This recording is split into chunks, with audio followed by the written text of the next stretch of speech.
Hello friends, फिलहाल जो DFCCIL का एग्ज़ाम हुआ था उसके जो मैथ के क्वेश्चन है उसे हम एक एक करके सोल्व करने का प्रयास करेंगे। तो क्वेश्चन नंबर 1 में क्या है, दो पात्र A और B हैं, ठीक है। उसमें जो है दूध और पानी का मिश्रण है, मिश्रण क्रमशः 1:4 है और 5:4 है। इसका क्या मतलब है कि A में जो है दूध और पानी का मिश्रण 1:4 है और B में जो है दूध और पानी का अनुपात 5:4 है, ठीक है।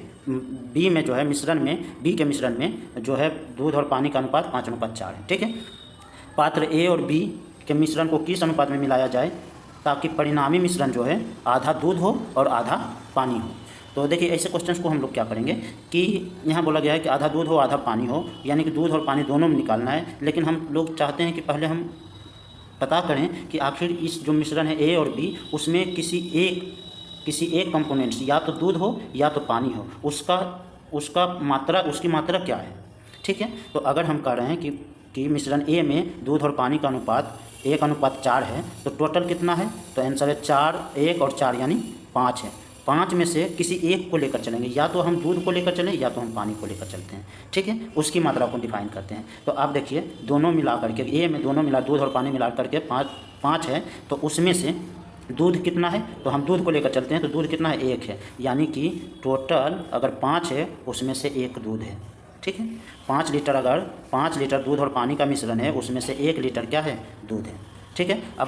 अब जो है पात्र B की बात करें, तो पात्र B में टोटल कितना है दूध और पानी का मिश्रण, तो आंसर है 9 है। 5 4 9 है। तो 9 में से कितना दूध है, 5 है। तो इसको हम बोलेंगे कि टोटल मिश्रण अगर 9 है तो उसमें से 5 क्या है, तो आंसर है 5 दूध है, ठीक है। ये हमारा दूध का मिश्रण निकला। अब हम इसी को मिटा देते हैं, इससे हमको कोई काम नहीं है, ठीक है। आगे क्या बोला गया है, आगे तो बोला गया है कि A और B के मिश्रण को किस अनुपात में मिलाया जाए ताकि परिणामी मिश्रण जो है आधा दूध और आधा पानी हो जाए। आधा दूध और आधा पानी का मतलब क्या है, तो अगर हम बोलें कि 2 है, टोटल 2 है, तो एक दूध होगा, एक पानी होगा, ठीक है। तो अगर एक आधा दूध है, एक दूध है, एक पानी है, तो टोटल मिश्रण क्या है, 2 है। तो 2 में अगर हम चूँकि दूध को लेकर के चल रहे हैं, 2 में दूध कितना है, तो 1 है। तो दूध का जो अनुपात है, दूध की मात्रा है, पूरे जो दूध की मात्रा है, जो परिणामी मात्रा है, उसमें दूध की मात्रा क्या है, तो 1/2 है। तो इसे हम मिक्सचर एंड एलिगेशन 1/2 रखेंगे, ठीक है। अब यहाँ तक समझ में आया, इसे हम मिक्सचर एंड एलिगेशन से बनाएंगे, ठीक है। अब देखिए, इसमें जो है पात्र A में जो है मिल्क की मात्रा 1/5 है, पात्र B में जो है मिल्क की मात्रा 5/9 है, और ओवरऑल जो मिलाना है हमको वो मात्रा कितना है, 1/9 है।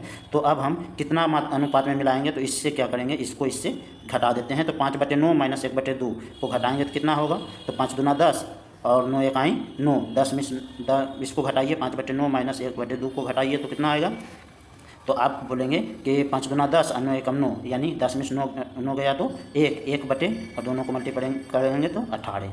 आंसर क्या आया, 18। अब इसको इससे घटाएंगे तो कितना आएगा, तो आप बोलेंगे कि इसको 2 और इधर 5 यानी 3, 2 और 5 यानी कि इसको घटाएं आप तो 2 होगा, इधर होगा 5 यानी कि 2 में से 5 गया तो 3 बटे क्या होगा, 10। आगे काटें इसे, तो आगे काटेंगे तो क्या होगा, यहाँ 9 आएगा, यहाँ 5 आएगा, ठीक है। ये क्या है, अनुपात में है।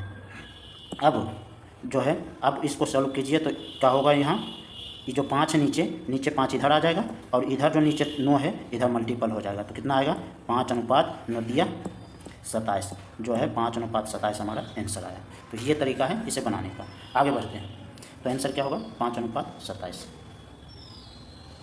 अगला क्वेश्चन देखिए,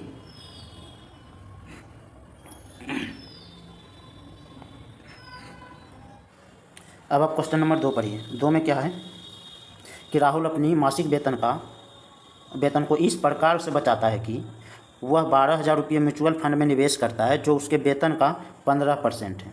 तो यहाँ देखिए, 15% जो वेतन का है वो कितना है, 12,000 रुपया। कितना है, 12,000 रुपये। तो 1% अगर मैं कहूँ, 1% वेतन का क्या होगा, तो 12,000/15 होगा। तो टोटल वेतन क्या होगा, तो चूँकि 100 होगा टोटल वेतन, 100% होगा तो गुने 100 कर देंगे। तो टोटल वेतन अगर इसको काटेंगे तो यहाँ आएगा 800 गुने 100 करेंगे तो क्या आएगा, 80,000। यानी कि टोटल जो वेतन होगा है वो राहुल का वो 80,000 है, ठीक है। अब बोला क्या गया है कि ये जो 80,000 रुपये वेतन कमा रहा है उसमें से 12,000 रुपये म्यूचुअल फंड में निवेश करता है जो कि 15% है। तो देखिए, 80,000 में से जो 15% है वो म्यूचुअल फंड में इन्वेस्ट कर देता है, 80,000 में 15% म्यूचुअल फंड में इन्वेस्ट कर देता है, तो उसके पास बाकी कितना बचा है? तो आप बोलेंगे क्योंकि 15% 100 में से 15% म्यूचुअल फंड में इन्वेस्ट किया तो बचा कितना? तो बोलेंगे 85%। तो 85% बचा, यानी 80,000 में 85% बचा, तो 85/100 उसको लिखेंगे। ठीक है, ये बचत नहीं है, बचा हुआ पैसा है। ठीक है, आगे क्या बोला गया है कि जो शेष धन है ना, यानी कि 80,000 में से 85% ही, 80,000 का 85% ही तो शेष धन है। तो इस धन का ना 25% अपने बच्चों में के पॉलिसी में लगाता है। देखिए 25% बच्चों की पॉलिसी में लगाता है, तो उसके पास 25% तो खर्चा कर दिया बच्चों की पॉलिसी में, तो उसके पास बचा कितना? तो आप बोलेंगे 75% बचा। तो 75% को कैसे हम लिखेंगे? तो 75/100 लिखेंगे। तो इसे काटेंगे तो कितना आएगा? 3/4। यानी इसका जो है 3/4 उस चूँकि 25% बच्चों में खर्च कर देता है, तो बचता कितना है? तो जो जितना धन है उसका 3/4 बचता है। ठीक है, 4 बाकी बचता है उसके पास।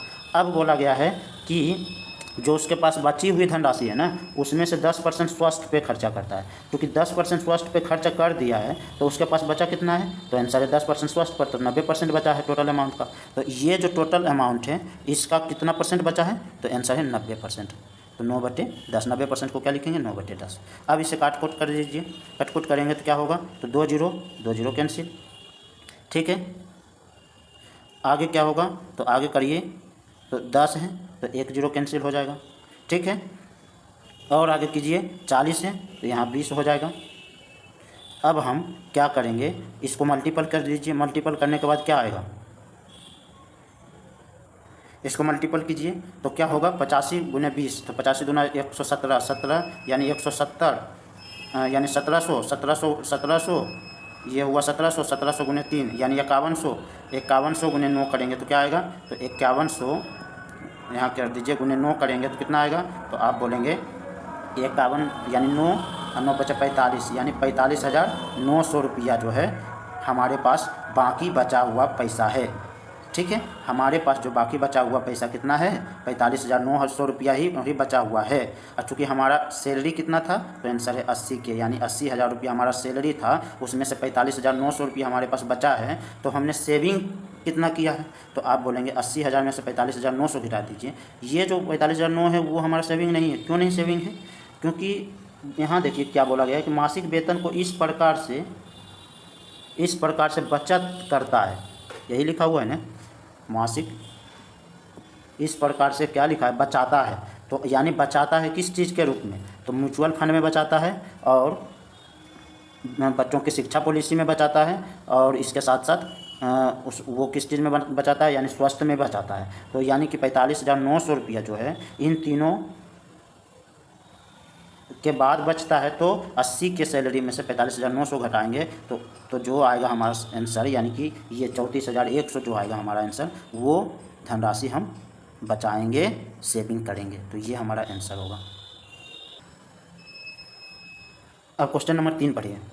3 में क्या है कि 51 मीटर 26 मीटर ऊंची और 0.6 मीटर मोटी दीवार बनाने के लिए आवश्यक ईंटों की संख्या ज्ञात कीजिए, जिनमें से प्रत्येक ईंट का माप 10 सेंटीमीटर, 36 सेंटीमीटर और 16 सेंटीमीटर है, जबकि रेत और सीमेंट का मिश्रण दीवार के कुल आयतन का 20% आच्छादित, मतलब कि उसमें जो रेत और सीमेंट है, आच्छादित मतलब जो 20% है उसके जगह को घेर लेता है। क्या?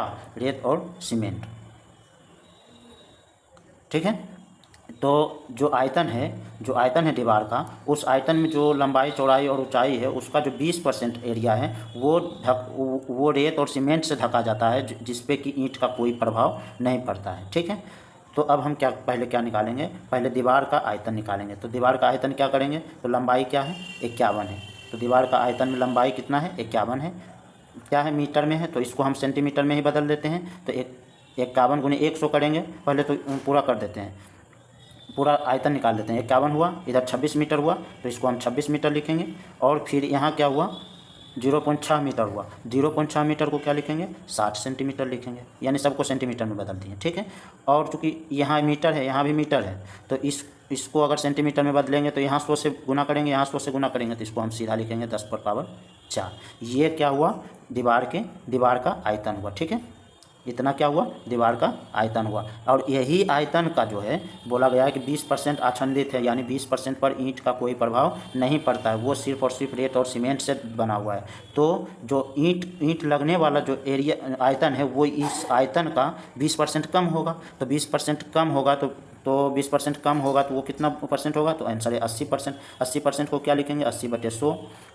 तो 80/100 को काटेंगे तो कितना होगा, तो बोलेंगे आप 20 चौक 80, 20 पचे 100, यानी 4/5। यानी कि जो आयतन होगा उसका मात्र और मात्र 4/5% यानी 80% भाग में ईंट लगाया जाएगा। ठीक है, तो टोटल दीवार का आयतन इतना है। इतना दीवार में से लगने वाले ईंट का आयतन को हम आयतन जो है पूरे दीवार के आयतन का 4/5 होगा। तो टोटल कितने ईंट लगेंगे, क्योंकि एक ईंट की लंबाई, चौड़ाई और ऊंचाई की मैं बात करूं तो 10 सेंटीमीटर लंबा, 36 सेंटीमीटर चौड़ा और 16 सेंटीमीटर ऊंचा है। तो एक ईंट का आयतन ये वाला है। ठीक है, और दीवार का आयतन इतना है। ठीक है, तो कितना, अब इसको कटकुट कीजिए। कटकुट करने के बाद क्या आएगा, तो 16 से काटिए 4 बार में, तो यहाँ 4 आया।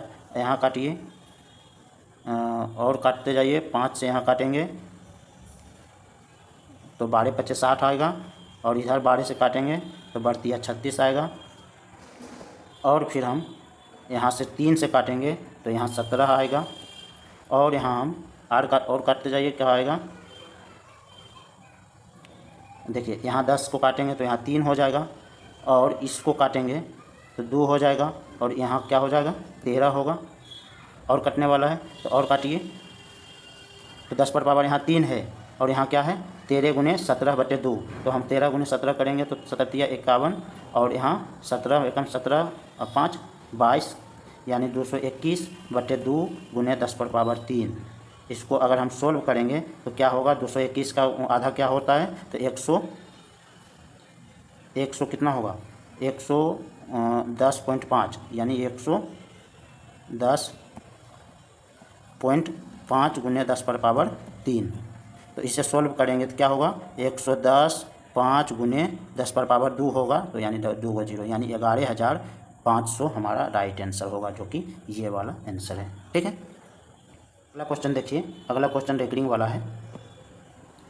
देखिए इसमें क्या दिया गया है, 6.224 दिया गया है, जिसमें 4 पे रेकरिंग है। तो इसको कैसे सोल्व करते हैं, सिर्फ एक को हम सोल्व करते हैं, उसके बाद आप सब सोल्व कर सकते हैं। तो इसको कैसे सोल्व करते हैं, तो 6 पॉइंट दिया है तो 6 प्लस लिखेंगे, 0.224 है जिसमें 4 पे रेकरिंग है। तो हम क्या लिखेंगे, इसमें तो प्लस 6 होगा ही, 6 प्लस 224 है पे रेकरिंग है। तो क्या करेंगे हम लोग कि 224 तो लिखेंगे ही, 2 और 4 पूरा अंक लिखेंगे ही, उसमें से जिस पे रेकरिंग नहीं है उसको घटा देंगे। तो 22 घटा देंगे, बटे क्या कर देंगे, तो जिस पे रेकरिंग है, जितने अंक पे रेकरिंग है उतना 9 लिखेंगे, और बाकी जिस पे नहीं है उतना 0 लिखेंगे। तो इससे अगर सोल्व कीजिएगा तो 224 में से 22 को घटाएंगे तो कितना आएगा, तो 202 आता है। तो यानी 202/900 ये हमारा इसका आंसर आया। तो उसी तरह से अगर हम इसकी बात करें तो इसका कितना आएगा, तो बोलेंगे 5 + 224 में से 22 को घटाएंगे तो कितना आएगा, 202/990, यानी 1 9 और 2 0। ठीक है, उसी तरह से इसको करेंगे तो 4 प्लस आएगा, और 224 में से 22 घटाएंगे तो 202/900 आएगा। ठीक है, ये तो हुआ फाउंडेशन तरीके से। क्योंकि यहाँ माइनस है तो माइनस रहने देंगे। तो टोटल जोड़िए, क्योंकि यहाँ माइनस है तो यहाँ भी माइनस, तो यहाँ भी माइनस होगा। तो आप इससे क्या कीजिए कि 4 है, यहाँ 5 है माइनस में, यहाँ 6 है प्लस में। तो 4 को जोड़िए 10 में से 5 गया तो आंसर आया 5। और इसमें 202 है, यहाँ भी 202 है, यहाँ भी 202 है। ये प्लस में है और यहाँ देखिए 202 माइनस में है। तो पहले तो इसको हम कैंसिल कर देंगे। तो 5 जो बचा, 5 के साथ में प्लस क्या बचा, 202/9, यानी ये हमारा आंसर है। इसे सोल्व कीजिएगा तो वही हमारा आंसर आएगा। यानी 9 × 5 = 45 को, सॉरी 900 है यहाँ ना, 900, 9 × 5 = 4500 प्लस 202 यानी 4700, 2/900 हमारा एक्चुअल आंसर आएगा। तो 47,200 ये वाला हमारा आंसर होगा यहाँ जो है। ठीक है, अब क्वेश्चन नंबर 5 को पढ़िए। क्या है कि 220 मीटर और 280 मीटर और 220 मीटर लंबाई वाली 2 ट्रेनें हैं जो समांतर पटरियों पर 70 किलोमीटर और 50 किलोमीटर की चाल से चलती है। ठीक है, चाल से एक दूसरे के की ओर गतिमान है। इसका क्या मतलब है कि जो जिस दिशा में अगर ट्रेन ए चल रही है, यानी 280 मीटर वाले जो ट्रेन चल रही है, ठीक उसके विपरीत दिशा से यानी कि एक दूसरे की ओर गतिमान है, तो इसी की ओर आ रही है 220 मीटर वाली ट्रेन। ठीक है, चूँकि देखिए इधर से 280 मीटर वाली, इधर से 220 मीटर वाली आ रही है, तो आगे क्या बोला गया है कि एक दूसरे को पार करने में कितना समय लगेगा। तो जब वो एक दूसरे को पार करती है, यानी जो है 220 वाली यहाँ पहुँचती है और 280 वाले यहाँ पहुँचती है, तो इसमें क्या होगा कि दोनों का लंबाई जुट जाएगा। क्या होगा, दोनों का लंबाई, क्योंकि 220 वाला यहाँ और इसका ही छोर से 280 वाला यहाँ है, तो दोनों का लंबाई अगर जुट जाएगा तो 280 प्लस 220 को जोड़ेंगे तो कितना आएगा, तो आंसर है 500। यानी 500 जो होगा दोनों ट्रेन के का लंबाई होगा। और तो वही दोनों ट्रेन एक दूसरे को पार करेंगे तो जो समय लगेगा वही तो टोटल समय होगा जो कि पार करने में लगा समय होगा। तो टोटल लंबाई 500 है। तो चूँकि स्पीड क्या है, चूँकि जो इधर से जो ट्रेन आ रही है, उस जो एक ट्रेन है जिसका स्पीड क्या है 70 किलोमीटर, दूसरी ट्रेन का स्पीड कितना है 50 किलोमीटर। तो चूँकि एक दूसरे के विपरीत से आ रही है, तो अगर ये 70 की स्पीड से आ रही है, ये 50 की स्पीड से आ रही है, तो एक दूसरे की ओर आ रही है, तो इसका मतलब है कि उसका जो स्पीड है वो बढ़ जाएगा, यानी उसका स्पीड है अधिक हो जाएगा। तो इसका मतलब है कि दोनों को जोड़ देंगे। जब दोनों को जोड़ेंगे तो 70 प्लस 50 आएगा कितना, तो आंसर है 120 किलोमीटर प्रति घंटा। और चूँकि हमको मीटर में दिया हुआ है, यानी कि घड़ी जो है जो ट्रेन का लंबाई है वो मीटर में दिया गया है और निकालना भी हमें सेकेंड में है, तो यहाँ क्या है 120 किलोमीटर प्रति घंटा। तो इसको हम मीटर प्रति सेकेंड में बदलेंगे तो छोटका से गुना करेंगे, यानी 5/18 से गुना करेंगे। तो 5/18 से जब हम इसको गुना करेंगे तो इसको काटेंगे तो कितना आएगा, तो आप काटिए क्या आएगा, 18 और यहाँ काटेंगे तो 20 से यानी 20, तो 20/100 20 आया तो 20/100 यानी 100/3, यानी कि टोटल लंबाई जो है ट्रेन का 500 है और ट्रेन की चाल क्या है 100/3, यानी 100 अगर हम 3 करेंगे तो इसको ऊपर में लिख देंगे 3। तो आप काट दीजिए, कटेगा तो कितना आएगा 15, 5 दिया 15, यानी 15 मीटर प्रति सेकेंड। सॉरी, मीटर प्रति सेकेंड, तो यहाँ से यहाँ कट गया 15 सेकेंड आएगा आंसर, यानी सेकेंड तो यहाँ कट गया ना, तो 15 सेकेंड हमारा क्या होगा आंसर होगा।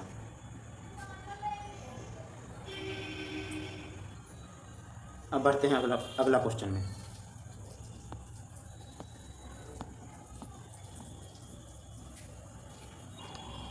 अगला क्वेश्चन में क्या है, बोला गया है सोल्व करने। तो देखिए बोला गया है कि y का मान निकालिए। इसमें क्या है 14 गुने 5 गुने 765 गुने, तो यहाँ देखिए यहाँ भाग में है तो पहले भाग का काम करेंगे। तो 2601 का वर्गमूल क्या होगा, तो आप बोलेंगे 50 का वर्गमूल 2500 होता है, तो 2601 है, तो यानी 51 का वर्गमूल हो संभव है, तो यानी यहाँ से निकालेंगे कि 51 का वर्गमूल है। ठीक है, यहाँ भागा है, भागा 735 है, तो अगर हम 51 से 735 को काटेंगे तो कितना बार में कटेगा, तो आप बोलेंगे कि कितने बार में कटेगा, तो 15×5 = 75, यानी 15 बार में कटेगा। ठीक है, आप 15 गुने 5 कीजिए तो 15×5 = 75, 75 गुने 14 कीजिए तो 75 दूना 150, 150 गुने 7 तो कितना आएगा, 150 गुने 7 करेंगे तो 7 3 10 10 1050, यानी 1050 जो हमारा आया, इतना टोटल सॉल्व करने के बाद आया। तो यहाँ y बराबर 658 है, y प्लस 658 है, तो आप इसे इधर लेके जाइए तो जो आपका आंसर आएगा 392 होगा, वो आपका सही आंसर होगा। ठीक है, अगला क्वेश्चन देखिए। अगला क्वेश्चन क्या है कि बोला क्या गया है क्वेश्चन में कि एक उत्पाद पर 49% का लाभ हुआ यदि क्रय मूल्य और विक्रय मूल्य दोनों आंकड़े को आपस में बदल दिए जाए तो बिक्री होने वाला हानि प्रतिशत के 2 दशमलव पूर्णांक तक निकालें। देखिए बोला गया है कि उत्पाद में 49% का लाभ हुआ, यानी कि कोई वस्तु 100 रुपया में अगर हम खरीदे हैं,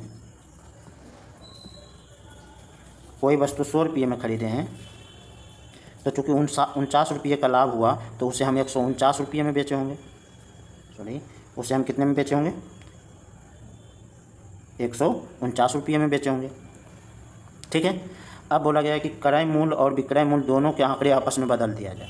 तो चूँकि 100 रुपये में खरीदे थे, ये हमारा क्रय मूल्य है, और 149 रुपया में बेचे हैं तो ये हमारा विक्रय मूल्य है। अब हम बोल रहे हैं नहीं, 149 रुपया ही हमारा क्रय मूल्य है, 100 रुपया हमारा विक्रय मूल्य है।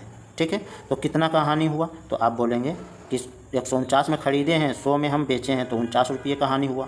49 रुपये का हानि कितना पर हुआ? तो आप बोलोगे 149 पे हुआ। कितना पे हुआ? 149 पे हुआ। तो 100 पे कितना हानि हुआ? तो गुने 100 करेंगे। अब देखिए इसको काटिएगा तो 49 से काटिएगा 149 तो कितना आएगा? तो लगभग 3 के बराबर आएगा। जब हम 3 को इससे काटेंगे तो कितना के बराबर आएगा? लेकिन 3 से क्या होगा? 3 से कम ही होगा, 3 से अधिक होगा। तो अगर हम 3 से काटेंगे तो यही कुछ 33 से भी कम होगा। 33 से कम हमारा क्या है? यहाँ 35 है, 34 है, 30 है। 30 तो बहुत ज़्यादा कम है, तो 32 पॉइंट। इसे सोल्व कर लीजिएगा तो 32.89 आता है आंसर। ये आपका सही तरीका है। ठीक है, अगला क्वेश्चन देखते हैं। क्वेश्चन नंबर 8 देखिए, क्या है कि कोई धन 6.1/4% की वार्षिक साधारण ब्याज की दर से कितने वर्ष में स्वयं का 3 गुना हो जाएगा? तो चूँकि पहले तो इस ब्याज का दर निकालिए कि क्या है। 6.1/4 है, इसको कैसे लिखेंगे? तो 6 24 1 25 यानी 25/4%। कितना? 25/4% के दर से जो है वार्षिक साधारण ब्याज की दर से कितने वर्ष में स्वयं का 3 गुना होगा? तो इस चीज़ को ऐसे समझिए कि मान लीजिए कि आप हमने 100 रुपये इन्वेस्ट किया, तो वो कितने वर्ष में 3 गुना हो जाता है? 100 रुपया हमने इन्वेस्ट किया, वो 3 गुना हो जाता है, यानी 300 रुपया हो जाता है। तो आप बताइए 100 रुपया जो हमने इन्वेस्ट किया वो 300 जा रहा है, तो कितना ब्याज हमको मिला? तो आंसर है 200 हमको ब्याज मिला। कितना ब्याज मिला? 200 ब्याज मिला। ये ब्याज जो है कितने के रेट में मिला? तो यही जो ब्याज है कितने के रेट में मिला? तो 25/4% के रूप में मिला, प्रति वर्ष के दर से मिला। और यही 25/4% कितने वर्ष में मिला? तो मान लेते हैं कि 1 वर्ष में मिला है। ठीक है, तो बोला क्या गया है कितने वर्ष में स्वयं का दुगुना हो जाता है? तो जो 200 हुआ ब्याज जो बना वो 25/4% के दर से 1 वर्ष में बना। तो आप इसको काटिएगा तो कितना आएगा? तो 25 8 200। तो इधर 4 से इधर लेकर जाएंगे तो कितना आएगा? 32। यानी जो टोटल ईयर्स जो लगेगा ना वो 32 ईयर्स में खुद का 3 गुना हो जाएगा, और खुद का 2 गुना ब्याज मिलेगा, और वो अमाउंट खुद का 3 गुना हो जाएगा। कितने साल में? 32 साल में। ये आपका आंसर है। अब आप इसमें क्वेश्चन नंबर 9 देखें। क्वेश्चन नंबर 9 में जो है माध्य पूछा गया है। माध्य में क्या है? प्राप्तांक दिया गया है सिग्मा। देखिए इस जो माध्य है प्राप्तांक भी दिया गया है, विद्यार्थी की भी संख्या दिया गया है। तो माध्य बराबर आपको पता होगा कि माध्य बराबर क्या होता है? सिग्मा FX बटे सिग्मा F, यानी सिग्मा FX बटे सिग्मा F यानी सिग्मा फ्रीक्वेंसी का सम। ठीक है, तो आप देखें प्राप्तांक 14 है, सॉरी 10 है। 10 जो है 10 प्राप्तांक लाने वाले कितने विद्यार्थी हैं? 14 विद्यार्थी हैं। तो ये जो है x है, और ये जो विद्यार्थी की संख्या है वो फ्रीक्वेंसी है। तो सिग्मा FX बराबर क्या होगा? तो 14 × 10 यानी 140, और यहाँ 13 × 67 होगा तो क्या होगा? 13 × 5 = 91, और 13 × 5 = 78, 78 10 88, 88 87 यानी 87 होगा। और इसको अगर हम इससे मल्टीपल करेंगे तो 23 दूना 46 होगा, और अगर 19 को 17 से मल्टीपल करेंगे तो 57 53 से, और 15 17 15 17 15 23 10 33 होगा, यानी 333 टोटल आएगा। अगर आप टोटल को जोड़ेंगे तो क्या आएगा? तो आप टोटल को जोड़िए तो क्या होगा? आप 0 1 6 1 7 7 3 10, और 4 7 4 11 11 3 15 11 3 14 14 4 18 18 के 8 बाकी 1, सॉरी छोटी 9 1 10 है ना, 18 1 19 19 के 9 बाकी 1।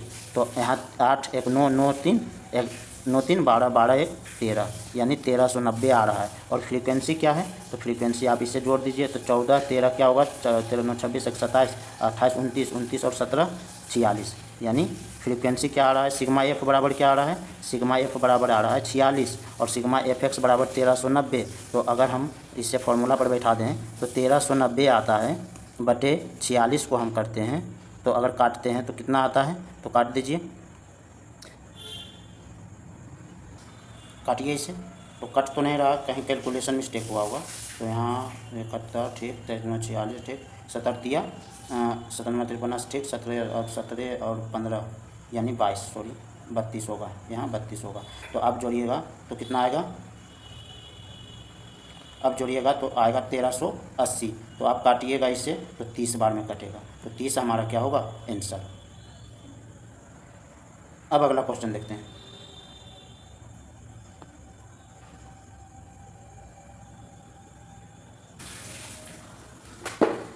इस क्वेश्चन को पढ़ें जो कि परमुटेशन कॉम्बिनेशन से रिलेटेड है। क्या है कि एक बहुभुज में 13 भुजाएं हैं, इस बहुभुज में के शीर्षों का उपयोग करके कितने त्रिभुज बनाए जा सकते हैं। तो जब ऐसा क्वेश्चन हो कि कितने त्रिभुज बनाए जा सकते हैं, तो उसका एक सीधा सा फार्मूला होता है n यानी कि भुजाओं की संख्या, थ्री मतलब तीन शीर्षों को कॉम्बिनेशन किया जाता है तभी तो त्रिभुज बनता है। तो एन सी यानी कॉम्बिनेशन 3 होगा। तो इसे हम कैसे सॉल्व करेंगे, तो चूँकि n के जगह पर क्या है 13 है, तो 13 C3 इसको सॉल्व कीजिए तो क्या लिखेंगे, 13 का जो फैक्टोरियल होगा यानी फैक्टोरियल 13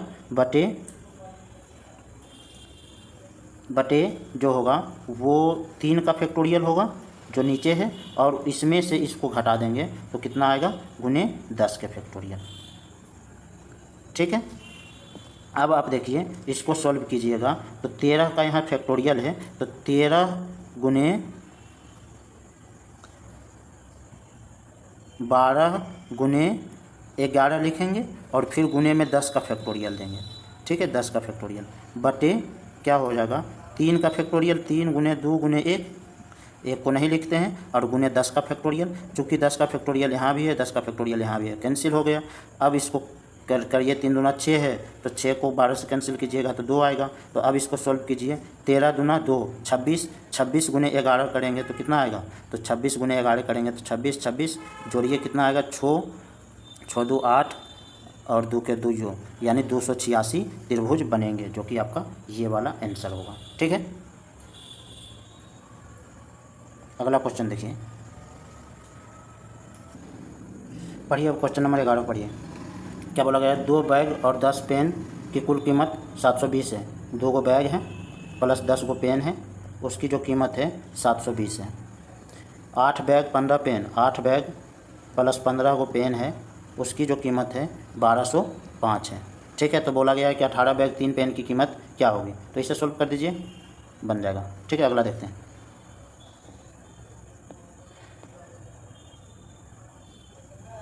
देखिए अब क्वेश्चन नंबर 12 पढ़िए।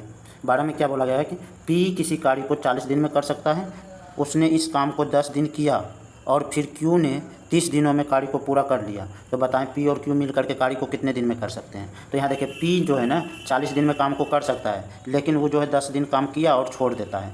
तो P का जो है 40 दिन में काम समाप्त करता है, लेकिन 10 दिन करके छोड़ देता है, तो P का कितना दिन हुआ, तो P का कितना दिन काम बचा, तो P का 30 दिन काम बचा। P एक दिन में P काम करता है तो 30 दिन में कितना करेगा, तो P गुने 30, यानी P का जो 30 दिन का काम है वही काम Q भी 30 दिन में करता है। तो Q भी कितने दिन में करता है, 30 दिन में करता है। तो यहाँ आप P 30 को कैंसिल कर देंगे, P बटे Q का जो रेशियो आएगा वो क्या आएगा 1/1। इसका मतलब क्या है, P एक दिन में एक काम करता है तो Q भी एक दिन में एक ही काम करता है। तो पूरा काम कितना दिन में P समाप्त करता है, तो आंसर है 40 दिन में। तो P एक दिन में एक काम, तो 40 दिन में कितना करेगा, तो 40 गुने 1 यानी 40 काम। ये जो 40 काम है ना, यही तो टोटल काम है। 40 काम जो है ये टोटल काम है। अब यही टोटल काम क्या बोला गया है कि P और Q मिल करके करे, तो जो चूँकि देखिए P एक दिन में एक काम करता है, Q एक दिन में एक काम करता है। जब P और Q दोनों मिल जाए तो एक दिन में कितना काम करेंगे, तो आंसर है 2 काम करेंगे। टोटल काम कितना है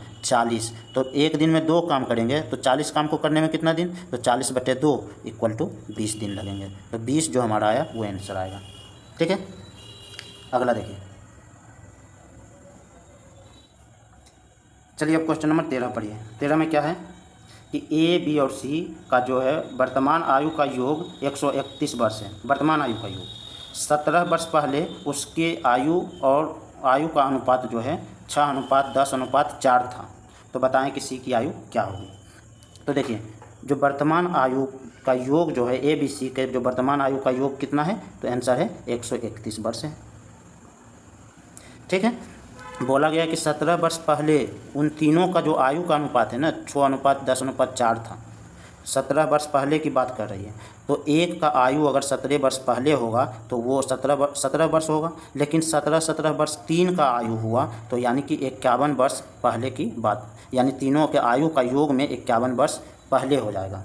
यानी कि जो वर्तमान आयु का योग उन तीनों का 131 है, ठीक है, तो 17 वर्ष पूर्व उसके आयु का योग होगा तो 131 - 51, तो कितना आएगा, 131 - 51 करेंगे तो 80।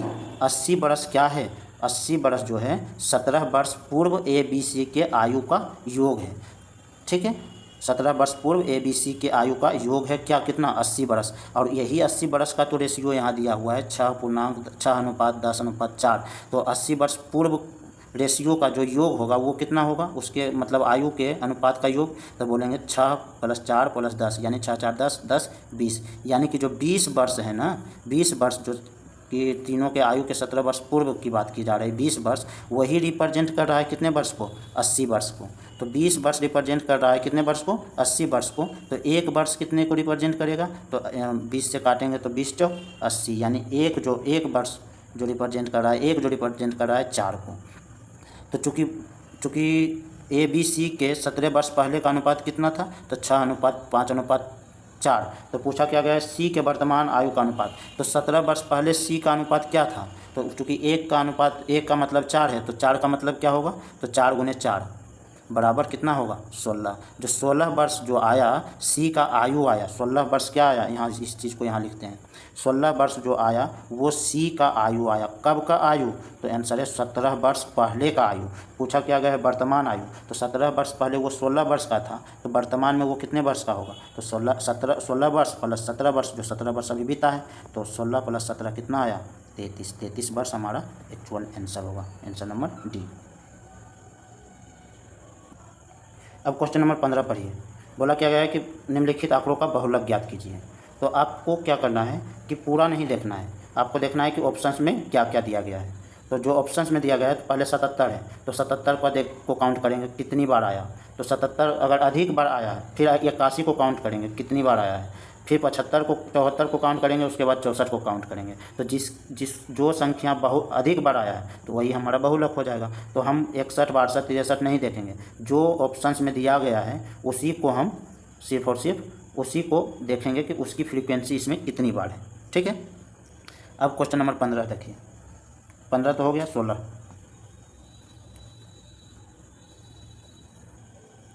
पढ़िए। अब क्वेश्चन नंबर 16 को पढ़िए।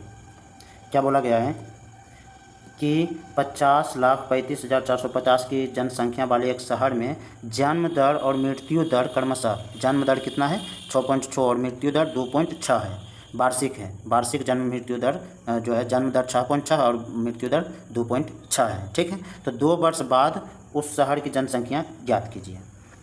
तो अभी जो शहर की जनसंख्या क्या है? तो आंसर है 50,35,450 है। इतना शहर की जनसंख्या है। चूँकि बोला गया है कि एक वर्ष में ना 6.6% जन्म लेता है और 2.6% की मृत्यु हो जाती है। तो 6.6% का जो जन्म लेता है वो तो यही 50,35,000 के ऊपर न लेता है, 50,35,000 के ऊपर ही लेता है 6.6। और मृत्यु भी जो हो रही है वो 50,35,000 जो जनसंख्या है उसी पर हो रहा है। तो चूँकि 6.6 बढ़ रहा है, 2.6 घट रहा है, तो एक्चुअल में बढ़ कितना रहा है? तो आप बोलिएगा 6.6 माइनस 2.6 को घटाएंगे तो क्या होगा? 4। यानी 4 जो आया, 4% आया। 4% क्या आया?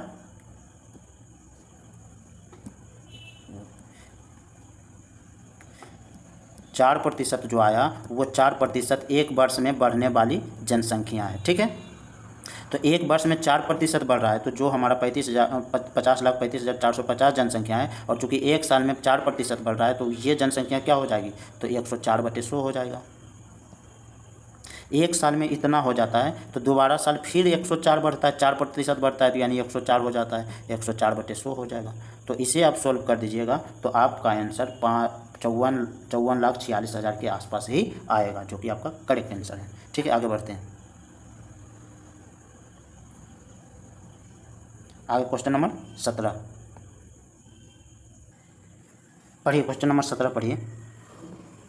क्या बोला गया है कि एक व्यक्ति जो है 3 किलोमीटर प्रति घंटा की चाल से स्थान ए से बी जाता है, यानी ए से जो है बी जाता है। फिर बोलता है कि उसी मार्ग का उपयोग करते हुए 14 किलोमीटर प्रति घंटा की चाल से बी से ए जाता है, फिर इसी मार्ग का उपयोग करके बी से ए तक आता है। आते वक्त 14 किलोमीटर प्रति घंटा की चाल रहती है। ठीक है। तो बी से ए तक आती है। तो बोला गया कि पूरी यात्रा में औसत चाल क्या होगा? तो इसका जनरल सा फॉर्मूला होता है कि 2 गुने चाल का मल्टीपल कर दीजिए। क्योंकि 2 क्यों कर रहे हैं? तो एक बार गया, एक बार आया, यानी 2 बार हुआ, तो 2 गुने टोटल चाल का मल्टीपल कर दीजिए, 14 गुने 3 गुने 14 बटे चाल का योग कर दीजिए, तो कितना आएगा 14 + 3 यानी 17। तो ये हमारा आंसर होगा। इसको सॉल्व कीजिए। सॉल्व करने के बाद क्या आता है, चौथिया 42 42 दिया, चौथिया 42 42 दिया, चौथिया 12 द्वितीय 6 यानी 126 बटे 17। 126 बटे 17 करेंगे तो 17 × 50 7 चौका 68। सॉरी गलती हो गया। चौथिया 42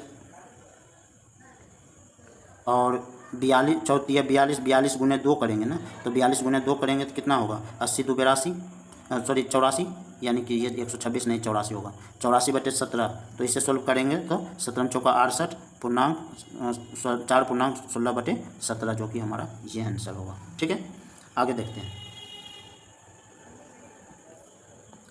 अगला क्वेश्चन नंबर 18 पढ़िए। क्या बोला गया है क्वेश्चन नंबर 18 में कि एक वस्तु का क्रय मूल्य 225 रुपया, इसका अंकित मूल्य 900 रुपया है। यदि विक्रेता ने अंकित मूल्य पर 58% की छूट दी, तो बताइए उसका लाभ प्रतिशत क्या होगा। तो देखिए 900 रुपया जो है अंकित मूल्य है। अंकित मूल्य कितना है, 900 रुपया। इसमें 58% का छूट दे रहा है, तो एक्चुअल में पैसे ले कितना रहा है, तो चूँकि 58% का छूट दे रहा है 900 में, तो पैसा वो कितना ले रहा है, 58 60 यानी 42% ले रहा है। यानी टोटल 100% होता है, उसमें 58% छूट दे रहा है, तो 42% पैसे ले रहे हैं। तो 900 का 42 जो परसेंट आएगा, 42% जो आएगा, वही जो वैल्यू होगा वो किसके बराबर, वो जो वैल्यू होगा वो किसके बराबर होगा, सेलिंग प्राइस के बराबर होगा, यानी विक्रय मूल्य के बराबर होगा। तो इसे काटिए तो कितना आएगा, 42 गुने 9 अगर हम करेंगे तो 9 दूना 18, 9 8 9 चौक 36, 36 से 37 यानी 378 रुपया आता है। देखिए अब वो बेच कितना में रहा है, 378 में बेच रहा है। ख़रीदा कितना में, 225 में। तो उसे लाभ कितना हुआ, तो 378 माइनस 225 करेंगे तो कितना होगा, तो आप करके देखिए 300, तो कितना होगा 150 153 यानी 153 रुपया लाभ होता है। कितना पर, तो आंसर है 225 पर। तो 225 पर 153 रुपया, तो 100 पर कितना, तो गुने 100। अब काटिए तो कितना आएगा, 25 नमा 225, 25 का काटेंगे तो 25 चौका 100, 9 से काटेंगे तो 9 1 9, 9 6 9 7 63 17 नमा 53 से 17 गुने 4 करेंगे तो 17 गुने 4 करेंगे तो 17 चौका 68, यानी जो 68% आया वो क्या हुआ, हमारा लाभ। और आपका लाभ क्या है, 68%। ठीक है, आगे अगला क्वेश्चन पढ़ते हैं। क्वेश्चन नंबर 19 पढ़िए। बोला क्या गया है कि एम और एन जो है किसी कार्य को जो है 16 दिन में पूरा करता है, और ओ जो है उसी कार्य को 48 दिन में पूरा करता है। कितने दिन में, 48 दिन में पूरा करता है। तो एम एन और ओ मिलकर इस कार्य को कितने दिन में पूरा करेंगे। तो चूँकि मान लेते हैं टोटल कार्य कितना है, इन दोनों का एलसीएम 48 है। तो एम और एन मिलकर के 16 दिन में कितना काम करता है, 48 काम करता है। 16 दिन में कितना काम करता है, 48 काम करता है। तो एम और एन मिल करके एक दिन में कितना करेगा, तो 48 बटे 16 यानी 3 काम करेगा। ओ 48 काम को 48 दिन में करता है, तो एक दिन में कितना करेगा, तो एक दिन में ओ जो है एक दिन में एक काम करेगा। तो एम एन मिल करके एक दिन में 3 काम करता है, ओ एक दिन में एक काम करता है, तो दोनों मिल जाए तो एक दिन में कितना काम करेगा, तो आंसर है 4 काम करेगा। तो एम एन और ओ तीनों जब मिल जाता है ना, तो एक दिन में 4 काम करता है। टोटल काम कितना है, 48। तो एक दिन में 4 काम, तो 48 काम करने में तो 48 बटे 4, 48 बटे 4 को करेंगे तो कैंसिल, तो 12 हमारा आंसर आएगा। ठीक है, पढ़िए क्वेश्चन नंबर 20 पढ़िए। क्या बोला गया है कि सुधा का व्यय जो है एक्सपेंडिचर उसकी बचत से 125% अधिक है। तो एक्सपेंडिचर की बात करेंगे यानी व्यय की बात करेंगे, और उसका सेविंग जो है ये क्या होता है, टोटल इनकम के बराबर होता है। ठीक है, तो बोला क्या गया है कि एक्सपेंडिचर जो है, व्यय जो है बचत के 125% है। अगर बचत 100 है, बचत अगर 100 है तो एक्सपेंडिचर क्या है 125% अधिक, यानी 100 का 125% क्या होगा 125, 125% अधिक है तो यानी कि 225 होगा। बचत क्या होगा 225 होगा, सॉरी एक्सपेंडिचर क्या होगा 225 होगा। सेविंग अगर 100 रुपये है तो एक्सपेंडिचर यानी कि व्यय कितना होगा 225 रुपये। क्यों? क्योंकि 125% अधिक है, अधिक है, 125% नहीं है, 125% अधिक है। तो 100 का 125% निकाल के 100 जोड़ देंगे तो यानी 225 जो आया वो 125% अधिक आया। ठीक है, क्योंकि देखिए सेविंग 100 रुपया कर रहा है और एक्सपेंडिचर 225 रुपया कर रहा है, तो दोनों जो कहाँ से दोनों पैसा यानी 225 और 100 रुपया सेविंग कहाँ से आया, तो उसका कुछ ना कुछ इनकम होगा, उसी से आया। तो इनकम कितना था, तो 225 और 100 रुपया यानी 350 रुपया उसका इनकम होगा, तभी तो 100 रुपया सेविंग करता है और 225 रुपया खर्चा करता है। यानी 225 प्लस 100 यानी 325, सॉरी यहाँ 325 होगा। ठीक है, अब आगे क्या बोला गया है कि यदि उसका व्यय 6% कम जाता है और बचत 39.5% बढ़ जाता है, तो बताएं उसकी आय कितने प्रतिशत, आय में कितने प्रतिशत की वृद्धि होगी। तो बोला गया है कि व्यय में 6% की कमी आ जाती है। तो देखिए 225 व्यय कितना है 225, इसमें 6% की कमी अगर आती है तो 225 का 6% अगर हम निकालते हैं तो कितना आएगा, तो आंसर है 225 का 6% अगर हम निकालते हैं तो 1% जो है 2.25 आता है, तो 6% कितना आएगा, तो 2 छक 12 और 25 छक 150 यानी 13.5 आएगा, 13.5 आएगा। ठीक है, तो 13.5 रुपये क्या है उसके व्यय में कमी आती है, सॉरी कमी आती है, तो यहाँ माइनस करेंगे। और आगे बोला है कि 39.5% बढ़ जाती है क्या, बचत। तो सेविंग जो 100 रुपये था ना वो अब 139 हो जाता है और 39 रुपये वो बढ़ जाता है। जो सेविंग 100 रुपया था उसमें 39.5% की बढ़त होती है तो 39 रुपया बढ़ जाता है। ठीक है, अब देखिए 13 रुपये घटा उसका एक्सपेंडिचर, लेकिन जो है तो सेविंग इसका 39.5 रुपया बढ़ गया, तो टोटल जो है उसका इनकम बढ़ा या घटा। तो आप बोलोगे कि 13, यहाँ तो 13 रुपया 13.5 रुपया ही खर्चा घटा है और यहाँ सेविंग 13.5 रुपये बढ़ा है, तो यानी कि उसका इनकम जो है बढ़ा होगा। तो कितना बढ़ा, तो 39.5 में से 13.5 को घटाएंगे तो कितना आएगा 26, यानी 26 रुपया जो है उसका इनकम जो है बढ़ा है। कितना रुपया इनकम बढ़ा है 26 रुपया। तो 325 रुपया जो उसका पहले इनकम था उसमें 26 रुपया बढ़ा है। कितना बढ़ा है 26 रुपया जब बढ़ा है, क्यों, क्योंकि यहाँ तो 26 रुपया होगा। 26 रुपया कितने पर बढ़ा है 325 पर बढ़ा है, तो 100 पर कितना, तो गुने 100 कर देंगे तो कितना आएगा 25 से काटेंगे तो 25 जाएंगे 150 और 13 बार में, और ये 25 चौका 100 और यहाँ काटेंगे तो 13 दूना 26, यानी कि दोनों को मल्टीपल करेंगे तो कितना आएगा 8%। 8% जो हमारा आंसर आया वो क्या आया, उसके आय में वृद्धि आया, तो ये हमारा आंसर होगा। ठीक है, पढ़िए क्वेश्चन नंबर 21 पढ़िए। क्या बोला गया है कि आकाश, सुमन और राज ने एक व्यवसाय को शुरू करने के लिए 1720 रुपया, 1690 रुपया और 1250 रुपये का निवेश किया। यदि वर्ष के अंत में लाभ जो है 1440 है तो लाभ में राज का हिस्सा बताइए। ठीक है, किसका हिस्सा बताइए, राज का हिस्सा। तो चूंकि राज कितना निवेश करता है तो राज सबसे लास्ट वाला है, तो यानी राज जो है 1248 निवेश करता है। ठीक है, तो चूंकि देखिए रेशियो में है तो इस जीरो को हम हटा भी सकते हैं, तो यानी ये जो जीरो है इसको भी हटा सकते हैं, ये जो जीरो है यहाँ जो जीरो है इसको भी हटा सकते हैं, यहाँ भी जीरो है इसको, क्यों, क्योंकि जो डेटा दिया गया है वो रेशियो में दिया गया है इसलिए। तो आप देखिए तीनों को जोड़िए, तीनों को कटने वाला और कटने वाला अगर होगा तीनों में से तो काट देंगे, नहीं कटने वाला है तो छोड़ देते हैं। ठीक है, तो तीनों को जोड़िए, तीनों को जोड़िएगा तो कितना आएगा, तो 4 9 4 13, 13 2 4 9 4 13, 13 2 15, यानी 15 के 5 यहाँ नहीं लिखते हैं, 15 के 5 बाकी 1 2 6 2 8 8 7 15 15 1 16 16 का 6 बाकी 1 1 1 2 2 1 3 3 1 4, यानी 465 जो आ रहा है ना भाई, जो 465 आ रहा है वही रिप्रेजेंट कर रहा है पूरे लाभ को, यानी कि 1440 को। ठीक है, क्योंकि इसी रेशियो में तो, जिस रेशियो में उसने पैसे लगाए हैं उन तीनों ने, उसी रेशियो में तो उसको लाभ मिलेगा। तो 465 जो रिप्रेजेंट कर रहा है 1440 के लाभ को, 1440 के लाभ को। ठीक है, तो एक किसको रिप्रेजेंट, कितना को रिप्रेजेंट करेगा, तो एक रिप्रेजेंट करेगा 1440 बटे 465 को। ठीक है, एक रिप्रेजेंट करेगा 1440 465 को। इसे अब मिटा देते हैं, इसका कोई काम है नहीं। तो चूँकि राज का कितना था अमाउंट, तो आंसर है एक, इस जीरो को तो हम हटा दिए थे, इस जीरो का रेशियो को घटा दिए थे।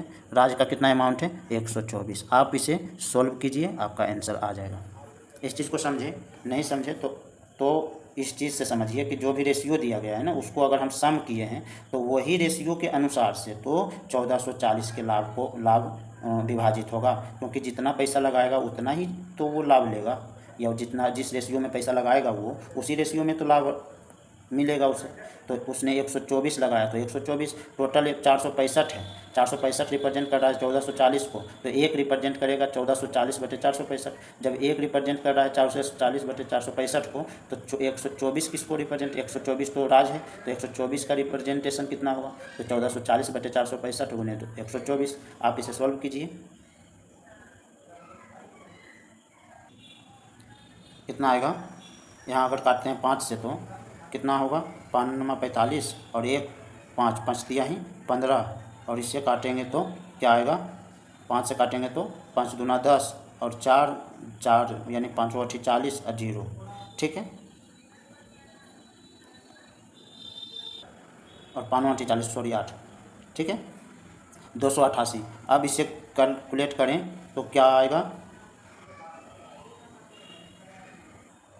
ये कटेगा 31 से, 31 गुने 3, ये वाला कटेगा 31 गुने 4 से, और आगे कैलकुलेशन कीजिए 8 8 16 16 17 18, यानी ये वाला 3 से कटने वाला है, 3 से काट दीजिए तो कितना आएगा, 3 नमा 27 1 8 3 5 15 3 चौक 18, 96 गुने 4, यानी 96 गुने अगर 4 करते हैं तो आपका एक्चुअल आंसर आता है। 96 गुने 4 करने के बाद 400 में 16 घटा देंगे तो 384, यानी 384 हमारा आंसर होगा। चलिए अगला क्वेश्चन पढ़ते हैं। क्वेश्चन नंबर आप 22 पढ़िए। 22 में क्या कहा गया है कि मोहन एक दुकान से 1150 रुपये में 51 किताबें खरीदी और दूसरी दुकान से 920 रुपये में 48 किताबें खरीदी। उसने प्रति किताब कितनी औसत कीमत चुकाई। तो देखिए 1150 रुपये में खरीदता है कितना किताब, 51 किताब, तो एक किताब खरीदने में कितना लगेगा, तो 1150 बटे 51 रुपया। जब हम एक किताब को खरीदते हैं तो 1150 बटे 51 रुपया निकलता है। तो 1150 बटे 51 को जब हम डिवाइड करेंगे, कैलकुलेशन करेंगे तो कितना आएगा, तो आप कैलकुलेशन कीजिए। 51 से करेंगे तो 20 2 22 22 पॉइंट समथिंग आएगा, 22 पॉइंट समथिंग आएगा। और दूसरा में क्या है 900, अब 20 रुपये में 48 किताब खरीदता है, तो एक किताब खरीदने में कितना कीमत लगेगा, तो 920 बटे 48। जब हम इसे कैलकुलेट करेंगे, कटकुट करेंगे तो कितना आएगा, तो आप बोलेंगे 48 से अगर करेंगे तो 45 गुना 90 लगभग 1.9 के आसपास आता है, यानी कि 1.9 के आसपास, सॉरी 920 है ना, तो 19 पॉइंट समथिंग के आसपास आता है, 19 पॉइंट कुछ आता है। तो आप देखें यहाँ 22 आ रहा है, यहाँ 19 आ रहा है, 19 से कुछ अधिक आ रहा है, तो 19 और 22 को जोड़ेंगे तो कितना आएगा, तो आप हम अप्रोक्सीमेट लाएंगे आंसर, ऐसा नहीं कि एक्चुअल आंसर लाएंगे। तो 19 22 को जोड़ेंगे तो कितना आएगा, क्योंकि यहाँ भी समथिंग होगा कुछ और यहाँ भी समथिंग होगा कुछ, तो 22 है और 19 है और यहाँ समथिंग है, तो उसको मिला करके 1 कर देते हैं, तो कितना हुआ, ये भी 20 हो गया, ये 22 हुआ, तो 20 और 22 को जोड़ेंगे तो कितना आएगा, तो 20 20 40 तो 42 आएगा। अब 42 बटे, क्योंकि दो जगह से जोड़े हैं तो बटे 2 करेंगे तो कितना आएगा, तो आंसर है 21 आएगा। तो 21 के आसपास आएगा, तो 20.91 जो हमारा है आंसर होगा। इस तरह से अप्रोक्सीमेशन के अनुसार से चलेंगे, ना कि एक्चुअल वैल्यू लाएंगे। ठीक है, आगे बढ़ते हैं। आगे क्वेश्चन नंबर 23 क्या बोला गया है कि एक निर्माता किसी उत्पाद को 25% लाभ पर थोक व्यापारी को बेचता है।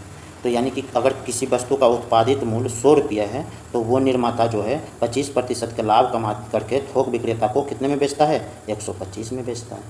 अब थोक विक्रेता 125 के जो वस्तु हैं थोक विक्रेता जो है थोक व्यापारी बदले में इसे खुदरा विक्रेता को 50% लाभ के पर बेचता है। तो देखिए जो 125 रुपये में थोक विक्रेता को मिला है, अब थोक विक्रेता क्या करता है कि इस 125 में 50% का लाभ कमाता है। 50% का लाभ का मतलब कि कोई वस्तु 100 रुपया का है, उसमें 50% का लाभ कमाए तो उस वस्तु को 150 रुपये में बेच रहे हैं। ठीक है, ये काम कौन कर रहा है? तो आंसर है ये काम जो कर रहा है वो थोक विक्रेता कर रहा है। अब देखिए खुदरा विक्रेता के पास जब 50% के लाभ पर जाता है तो यानी इतना वस्तु इतना इस कीमत पे जाता है। अब खुदरा विक्रेता क्या करता है, वो ग्राहक को 20% लाभ पर बेचता है। तो जो ये प्राइस है, जो वस्तु का कीमत इतना हुआ, इसी को 20% लाभ यानी 20% लाभ पर बेचता है। तो इसका मतलब क्या कि 100 का जो वस्तु है ना मेरे भाई, उसे 120 रुपये में बेच रहा है। ठीक है, अब ये जो बेच रहा है 120 रुपये में, वो किसको बेच रहा है? तो आप बोलोगे ग्राहक को बेच रहा है। तो ग्राहक इन्हीं कीमत को चुकाने के लिए कितना चुका रहा है? 504 रुपया। तो ये जो प्राइस हुआ ना, वो ग्राहक का प्राइस हुआ। किसका प्राइस हुआ? वो ग्राहक का प्राइस हुआ। इसी का मान है कितना? 504 रुपया। इसी का मान है कितना? 504 रुपया। ठीक है, अब काट दीजिए, अब काट दीजिए। इसको काटिएगा तो ये तो ऐसा ही कटेगा, ये तो ऐसा ही कटेगा। आंसर है हाँ। इसको काटिए, 50 दिया 150, 50 दूना 100। इसको काटिए, 2 छक 12। इसको काटिए, ये तो काट दिए, इसको काट दिए। ठीक है, और कटेगा तो आंसर है यहाँ 10 है, तो इसको काटेंगे तो 2 तिया 6 और इसको काटेंगे 5 और इधर काटेंगे तो 25। तो आंसर क्या आया? 25 दिया 75, 75 दिया 75 दूना 150, 75 दिया 225। यानी कि 225 जो रिप्रेजेंट कर रहा है ना भाई, 225 जो रिप्रेजेंट कर रहा है किसको? 504 को। 225 रिप्रेजेंट कर रहा है किसको? 504 को।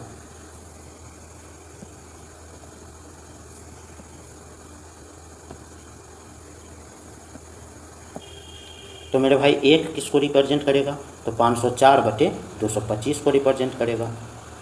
किसको रिप्रेजेंट करेगा? 504/225 को। तो चूँकि जो है बोला क्या गया है कि निर्माता के लिए लागत मूल्य क्या होगा, तो निर्माता का लागत मूल्य तो 100 रुपया है। तो चूँकि एक का मतलब क्या है, आप इसको मिटा दें, समझ में आ जाएगा। एक का मतलब क्या है? 504/225। एक का मतलब 504/225 और निवेश क्या है? 100 रुपया। तो 100 का मतलब क्या होगा? तो 504/225 गुने 100। अब इससे काटिए, काटने के बाद क्या आएगा? तो इसे 25 से काटेंगे तो कितना आएगा? काटिए, 25 से काटेंगे तो 25 दहें का राशि यानी 9 बार में आएगा। इसको काटेंगे तो 4 बार में आएगा। यहाँ से काटिए 9 से तो कितना आएगा? 9 × 45, 5 आएगा और 5 4 9 छक 54 यानी 56 गुने 4 हमारा आंसर होगा। 56 गुने 4 अगर करेंगे तो कितना आएगा? 5 चौक 200, 6 चौक 24, 224 हमारा एक्यूरेट आंसर है, जो कि ये डी, ऑप्शन नंबर डी सही है। ठीक है, चलिए अगला क्वेश्चन बढ़ते हैं। अब क्वेश्चन नंबर 24 बनाइए। क्या बोला गया क्वेश्चन नंबर 24 में? देखिए वैल्यू दिया गया है, बोला गया 1 + cos थीटा बटे साइन थीटा प्लस साइन बटे 1 + cos थीटा बराबर क्या होगा। तो देखिए क्या करेंगे इसमें कि इसको पहले कैचिया मल्टीप्लाई कर देंगे ऊपर नीचे। ठीक है, यानी भिन्न का जोड़ निकाल लेंगे। तो भिन्न का जोड़ निकालेंगे तो क्या होगा? ऊपर में 1 + cos थीटा के होल स्क्वायर होगा, प्लस इधर से करेंगे तो साइन स्क्वायर थीटा होगा। ठीक है, क्या होगा? Sine square theta. और नीचे क्या हो जाएगा? नीचे हो जाएगा sine theta into 1 + cos theta. ठीक है, अब देखिए जब हम इसको सोल्व करेंगे तो क्या आएगा? 1 + cos स्क्वायर थीटा आएगा प्लस 2 cos थीटा आएगा। तो आप देखिए इसमें cos स्क्वायर थीटा आ रहा है, यहाँ भी साइन स्क्वायर थीटा आ रहा है। तो cos स्क्वायर थीटा और साइन स्क्वायर थीटा मिल करके 1 होगा। तो 1 होगा तो आप ऊपर वाला को सोल्व कीजिएगा तो 1 + 1 यानी 2 + 2 cos थीटा आता है आंसर। ऊपर वाले को सोल्व कीजिएगा तब सोल्व करके देख लीजिएगा। अब आ जाइए नीचे क्या है? Sine theta into 1 + cos theta. अब इस चीज़ को देखिए, यहाँ से अगर 2 कॉमन ले लेते हैं, 2 इसमें भी है 2 इसमें भी है, तो अगर हम 2 कॉमन ले लेते हैं तो यहाँ 1 इसके जगह पर 1 बचेगा, इसके जगह पर 1 बचेगा। तो यानी 1 + कोस थीटा है तो 1 plus cos theta, 1 plus cos theta कटेगा तो 2/sin थीटा, 2/sin थीटा को ही हम 2 sec थीटा भी लिख सकते हैं, कोसेक थीटा लिखेंगे। तो ये हमारा सही आंसर है। ठीक है, आगे बढ़िए।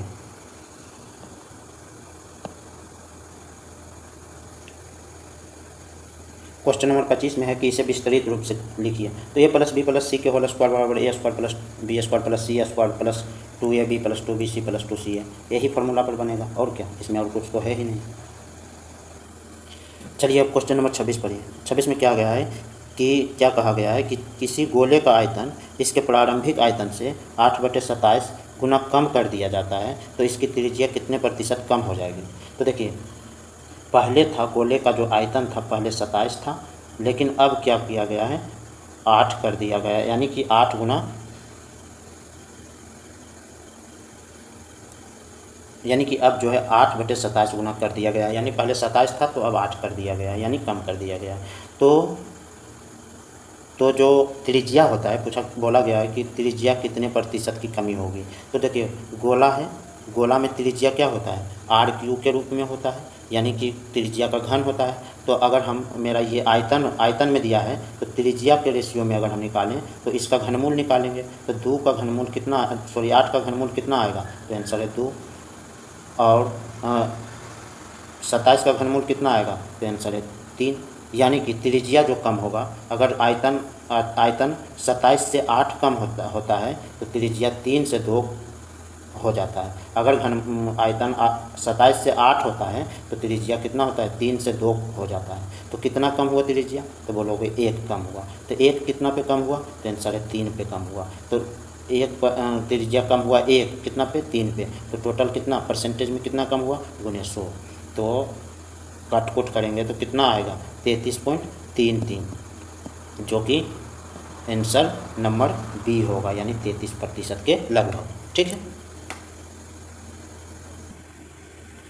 अब क्वेश्चन नंबर 27 पढ़िए। 27 में क्या बोला गया है कि एक व्यक्ति जो है एक वस्तु के इसके अंकित मूल्य पर d% की छूट देता है, फिर उतने ही समतुल्य मूल्य की छूट देता है, एक और छूट देता है, तो 147 रुपये में बेचता है। यदि वस्तु का अंकित मूल्य 420 हो तो डी का मान ज्ञात कीजिए। तो यहाँ देखिए कि 420 रुपये अगर वस्तु का अंकित मूल्य है ना, तो पहले d% की छूट देता है और उसके बाद जितना d% का छूट आता है, जितना रुपया, उतने ही रुपये का दूसर का छूट दे देता है। यहाँ रुपया में देता है, यहाँ परसेंटेज में देता है, इस चीज़ को ध्यान दीजिए। यहाँ परसेंटेज में छूट देता है पहले, और जितना परसेंटेज में छूट देता है ना, उतने ही यहाँ रुपया में छूट देता है, यानी 2 बार छूट देता है। इस बात को समझिए। ठीक है, तो चलिए बात है कि अंकित मूल्य कितना है, तो आप बोलोगे 420 रुपया। अंकित मूल्य कितना है, 420 रुपया, और बेचा कितने में है, तो 147 रुपया में। 147 रुपया में 420 रुपया अंकित मूल्य है, तो पहले तो उसने d% की छूट दी,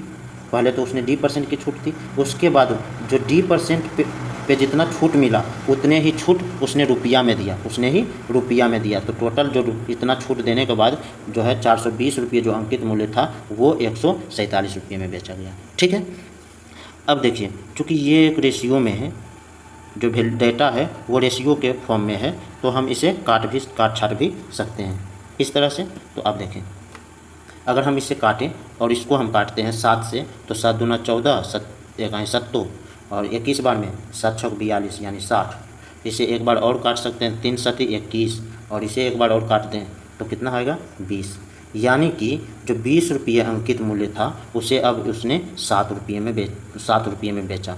20 रुपये का वस्तु 7 रुपये में बेच रहा है, तो कितना, दोनों का अंतर कितना है, यानी छूट जो दिया है वो छूट कितना दिया है, यानी 20 रुपया अंकित मूल्य है, उसको 7 में बेचा जा रहा है, तो छूट के कितना रुपया दिया जा रहा है, तो आप बोलोगे छूट 20 माइनस 7, 20 में 7 हटा देंगे तो 13 रुपये का जो है वो छूट दे रहा है। क्योंकि यहाँ बोला क्या गया है कि d% का छूट देता है और उतने ही मूल्य का छूट दोबारा बार देता है, तो इसका मतलब है कि जितना d% का छूट देता है उतने ही रुपये में छूट देता है।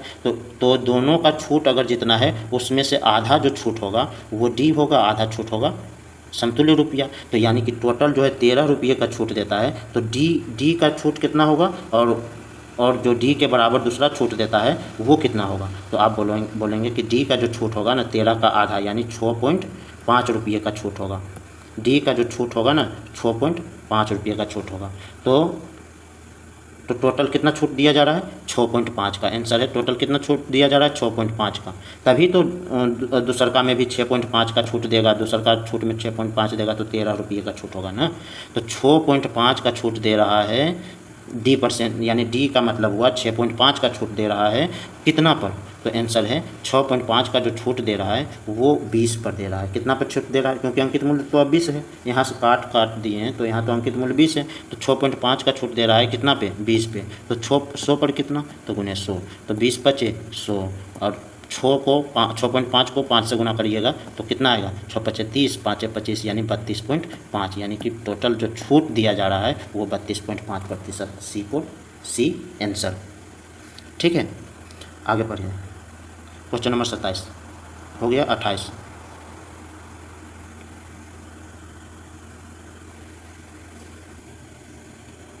अब क्वेश्चन नंबर 28 पढ़ें। क्या बोला गया है कि 3 साझेदार एक व्यवसाय में 6:9:8 के अनुपात में निवेश किया। ठीक है, उन्होंने अपने पूंजी क्रमशः 12 महीने, 10 महीने और 3 महीने के लिए निवेश किया। ठीक है, तो उनके लाभ का अनुपात क्या होगा। तो इस चीज़ को समझें कि लाभ तो का अनुपात लाभ किस रूप में मिल सकता है। तो लाभ उसी रूप में मिल सकता है कि जिस रूप में उन्होंने इन्वेस्टमेंट किया।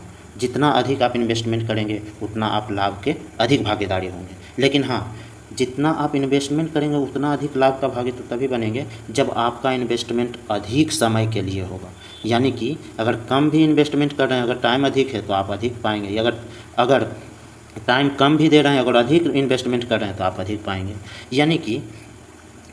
यानी कि लाभ जो निर्भर कर रहा है वो अमाउंट ऑफ इन्वेस्टमेंट और गिवन टाइम, यानी आपने कितना अधिक समय दिया उस पर निर्भर कर रहा है। ठीक है, तो इस क्वेश्चन को किस तरह से सोल्व करेंगे। तो देखिए, उन्होंने इन्वेस्ट कितना किया, तो आप बोलेंगे 6 किया है, 9 किया है और 8 किया है। ठीक है, कितने टाइम के लिए किया है, तो पहले वाले ने 12 महीने के लिए किया है, तो 6 इन्वेस्टमेंट तो किया है कितने समय के लिए, तो गुने 12 समय के लिए, तो गुना मिला देंगे। और चूँकि दूसरे जो 9 इन्वेस्टमेंट किया है वो कितने समय के लिए किया है, तो यानी 10 महीने के लिए, तो इसको मल्टीपल 10 से कर देंगे। और जो 8 रुपये इन्वेस्ट किया वो कितने महीने के लिए, तो आंसर है 3 महीने के लिए, तो 8 को हम 3 से मल्टीपल कर देंगे। ठीक है, अब हम जो कटने वाला रहेगा काट देंगे, क्योंकि सब के सब तो रेशियो में है, सब के सब रेशियो में है, तो काट देते हैं। तो यहाँ से काटिए, 3 दूना 6, 3 तिया 9, 3 के कट गया। ठीक है, अब इसे काटिए, 2 से कट गया, 2 बचे 10, 2 चौक 8। अब और तो नहीं कटने वाला है, तो आंसर है नहीं कटने वाला है। तो अब देखिए क्या रेशियो आया, तो आंसर है ये 2 से तो कट गया, तो यहाँ कितना बचा 12, यानी 12 अनुपात 5 तिया 15, 15 अनुपात 4, यानी ये हमारा क्या हुआ, प्रॉफिट का रेशियो हुआ। ठीक है, अब क्वेश्चन नंबर 30 को सोल्व कीजिए। क्या बोला गया है कि 9 इकाई और 10 इकाई त्रिज्या वाले 2 गोले को पिघलाकर 1 इकाई त्रिज्या वाले एक गोला और एक दूसरा गोला बनाया जाता है, तो दूसरे गोले का व्यास बताएं। ठीक है, तो पहले गोले की त्रिज्या क्या है 9 इकाई, तो 9 इकाई त्रिज्या है। चूँकि हमें बोला क्या गया है, कंपेयर किया गया है, गोले से गोले को कंपेयर करना है, तो हमें अगर फार्मूला नहीं भी हम 4/3πr³ लगाएं तो हमारा ये क्वेश्चन बन जाएगा। क्यों बन जाएगा, क्योंकि यहाँ कंपेयर किया गया है। तो आप इतना समझिए कि जो गोले होते हैं, गोले में जो का आयतन होता है उसमें त्रिज्या का मान r³ के रूप में होता है। ठीक है, तो आप देखिए कि इसमें से जो है 9 इकाई है, यानी कि पहले जो गोले हैं उसकी त्रिज्या 9 इकाई है, तो अगर त्रिज्या 9 इकाई है तो उसका आयतन क्या होगा, तो 9 के क्यू होगा। तो 9 का क्यू कितना होता है, तो आंसर 9 का क्यू आप करेंगे तो 729 होता है। ठीक है, अब प्लस में क्या है 10 इकाई वाले हैं, तो 10 का क्यू 10 इकाई वाले त्रिज्या हैं, तो 10 का क्यू कितना होगा, तो आंसर है 1000 होगा। तो टोटल जो है गोले का टोटल आयतन क्या हो गया, तो 1000 प्लस 729 यानी कि 1729। ठीक है। दूसरे टर्म में क्या कहा गया है कि वो जो गोले हैं ना, यानी 10 इकाई त्रिज्या वाले गोले को जो है ना पिघला करके 1 इकाई त्रिज्या वाला एगो गोला बनाया गया है। तो आप बताएं कि जो 1729 है टोटल आयतन है, और इसमें से एक गोला का आयतन, 1 यूनिट त्रिज्या वाले आयतन, 1 यूनिट जो है 1 इकाई त्रिज्या वाला गोला होगा 1 का क्यू, यानी 1 का क्यू करेंगे तो कितना आएगा 1। तो 1 जो है 1729 में से एक गोला बनाया गया है तो उसमें से 1 घटा देंगे, यानी आयतन 1 का आयतन घटा देंगे तो कितना होगा 1728। कितना बचेगा 1728। अब बोला क्या गया है कि एक और दूसरा गोला बनाया जाता है तो दूसरे गोले का व्यास बताएं। तो ये जो वैल्यू आया 1728 जो वैल्यू आया वो किसका वैल्यू आया, तो 9 इकाई जो त्रिज्या है और 10 इकाई जो त्रिज्या है उसके आयतन, और उसमें से एक इकाई त्रिज्या वाले का जो गोले का आयतन निकाले हैं उसको घटा दिए हैं तो 1728 आया। ठीक है। अब यही गोला से तो बनाया जा रहा है दूसरा गोला, तो दूसरा गोला जब बनाया जा रहा है तो वो r के क्यूब में बनाया जाएगा। तो r का मान क्या होगा, तो q को इधर लाएंगे तो क्या होगा, इसका घनमूल निकलेगा। क्या निकलेगा 1728 का हम लोग को घनमूल निकालना पड़ेगा। तो 1728 का घनमूल कितना होता है, तो आप आंसर करेंगे कि 1700 सीधा 10 का घनमूल, 10 का घनमूल, तो आंसर है 10 का घनमूल 1000, 11 का घनमूल 1331, तो 12 का घनमूल, तो लगभग 12 का घनमूल यानी कि 12 का घनमूल कितना होता है 1728 होता है। यानी कि r का जो वैल्यू होगा वो कितना होगा, इसका घनमूल निकालेंगे तो 12 होगा, यानी r का जो वैल्यू है वो 12 है। तो पूछा क्या गया है कि व्यास बताएं, तो त्रिज्या बराबर 12 है तो व्यास बराबर क्या होगा 24, तो 24 हमारा राइट आंसर हो जाएगा। ठीक है। चलिए आपका कंप्लीट हो गया, जितना भी DFCCIL में 2025 में जो क्वेश्चन पूछा गया है वो क्वेश्चन हम लोग कंप्लीट कर चुके हैं। ठीक है। अगर वीडियो अच्छा लगे तो लाइक शेयर एंड सब्सक्राइब जरूर करें। Thank you.